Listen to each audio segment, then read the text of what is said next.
உங்கள் இல்லங்களில் வந்து உங்கள் உள்ளங்களை உயிர்ப்பிப்பது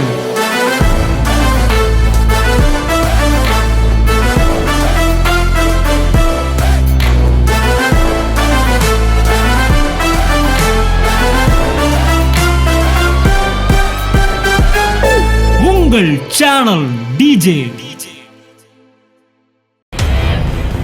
ஸோ தேவன் பக்தியை பார்க்கல, தேவன் விசுவாசத்தான் பார்க்குறாரு. பக்திக்கு பிரைஸ் கொடுத்துருந்தா இஸ்ரவேல் ஜனங்களுக்கு தான் கொடுத்துருக்கணும். ஆனால் தேவன் மார்க் என்னைக்குமே பக்திக்கு போடுறதில்ல, தேவன் மார்க் விசுவாசத்துக்கு தான் போடுறாரு.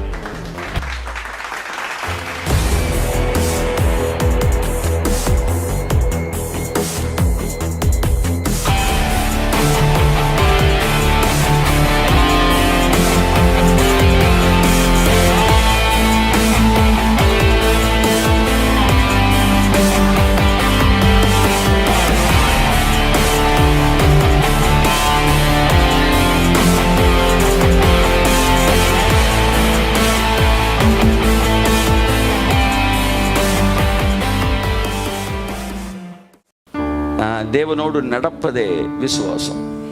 ஏற்கனவே நாம் பேசியிருக்கிறோம். Walking with God is faith, walking alone with God. அதுவே தேவனோடு நடப்பதே விசுவாசமாக என்ன செய்கிறது இருக்கிறது. அது என்ன செய்யுது? தேவனை குறித்த அறிவை உங்களுக்கு தருகிறது. ஆமென். 2 வாரமாக விசுவாசத்தை பற்றி பார்த்துட்டு வரோம். நான் இந்த ஆவியானவரை குறித்த 7 செயல்களை குறித்து நீ பேசலாம்னு நினச்சேன். இந்த ஃபெய்த்தை கொஞ்சம் முடிச்சுட்டு அடுத்து ஸ்பிரிட் ஆஃப் காடை பற்றி நம்ம போவோம். ஆமென், ஹல்லேலூயா. ஸோ இந்த ஃபெய்த்தை பற்றி பார்த்தோம். ஃபெய்த் இஸ் அ சீட் அப்படின்னு பார்த்தோம் இல்லையா? விசுவாசத்தை கடுகு விதையோடு தேவன் ஒப்பிடுகிறார். ஏன் விதையோடு ஒப்பிடுறாருன்னா, விதைக்கு எப்படி உயிர் இருக்கோ அப்படி விசுவாசத்துக்கு உயிர் இருக்கு.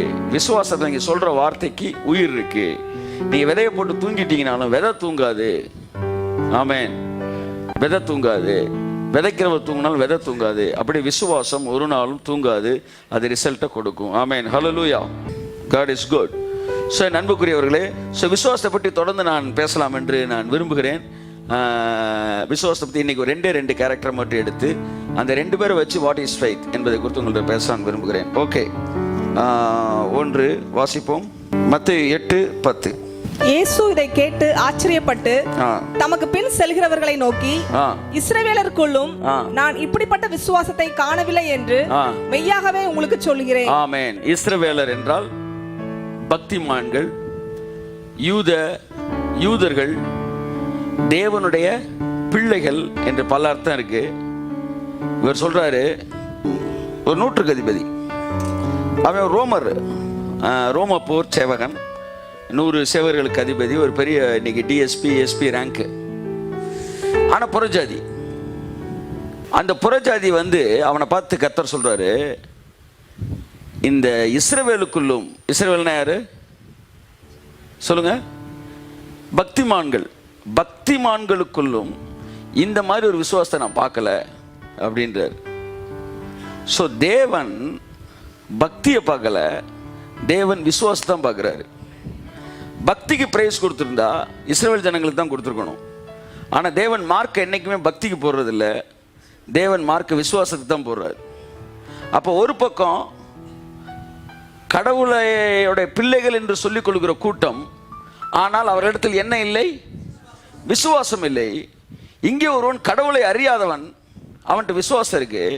அவனை பார்த்து ஒன்று சொல்றாரு, இன்னைக்கு புரிகிற மாதிரி சொல்லணும்னா, கிறிஸ்தவர்களுக்குள்ள கூட இன்னைக்கு டிரான்ஸ்லேஷன் சொன்னா, பெந்தேகோஸ்தேக்காரன்ட்ட கூட இந்த விசுவாசத்தை நான் பார்க்கல அப்படின்னு அவர் சொல்றாரு.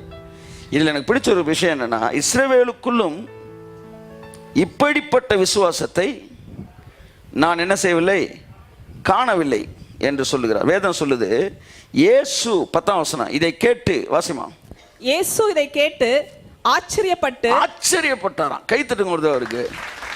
இயேசுவை ஆச்சரியப்படுத்துற அளவுக்கு என்னங்க பண்ணா? அதாங்க மேட்ரு. ஃபெய்த் நிறைய பேர்ட்ட ஃபெய்த்தை பார்க்குறாரு, இவன்ட்ட மட்டும் ஃபெய்த்தை பார்க்கல. யார்கிட்ட பார்க்குறாரு தெரியுமா? அந்த 18 வருஷம் பெரும்பாலுள்ள ஸ்திரீட்ட ஃபெய்த்தை பார்க்குறாரு, 10 என்ற குருடன்ட்ட ஃபெய்த்தை பார்க்குறாரு, விசுவாசத்தை நிறைய பேர்ட்ட பார்த்துருக்கிறாரு. ஆனால் இவன்ட்ட மட்டும் சொல்றாரு, இப்படிப்பட்ட ஒரு ஃபெய்த்தை நான் பார்த்ததே இல்லடான்றாரு. கையை தட்டுங்க. சார் ஒரு கடைக்கு போறீங்க, ஒரு காஃபி சாப்பிட்றீங்க, சொல்றீங்க சார் இப்படி காஃபி நான் சாப்பிட்டதே இல்லைன்றீங்க. ஏன்னா அது அந்த அளவுக்கு உங்களை உணர்ச்சி வசப்படுத்திருச்சு, டேஸ்டா இருக்கு. இப்படி ஒரு காஃபி சாப்பிட்டதே இல்லை. அவர் சொல்றாரு இப்படி ஒரு ஃபெய்த்தை நான் பார்த்ததே இல்லடான்றார். இயேசுவை ஆச்சரியப்படுத்திய ஒருவன், இயேசுவை ரசிக்க வைத்த ஒருவன், இப்படி ஃபெய்த்தை நான் பார்த்ததே இல்லைப்பா, யாருக்குள்ள கூட பார்த்ததில்லை, உள்ளுக்குள்ள இருக்கிறாங்க பாரு, இவங்கிட்ட கூட நான் பார்த்ததில்லைன்றார். ஒவ்வொரு இடத்திலும் ஒவ்வொரு விசுவாசத்தை தேவன் சொல்லுகிறார். அந்த விசுவாசத்தை பார்க்கணும்னா அவன் என்ன செஞ்சான்னு பார்த்தீங்கன்னா அவன் விசுவாசத்தில் என்ன செய்யும், வெளிப்படும்.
உங்கள் இல்லங்களில் வந்து உங்கள் உள்ளங்களை உயிர்ப்பிப்பது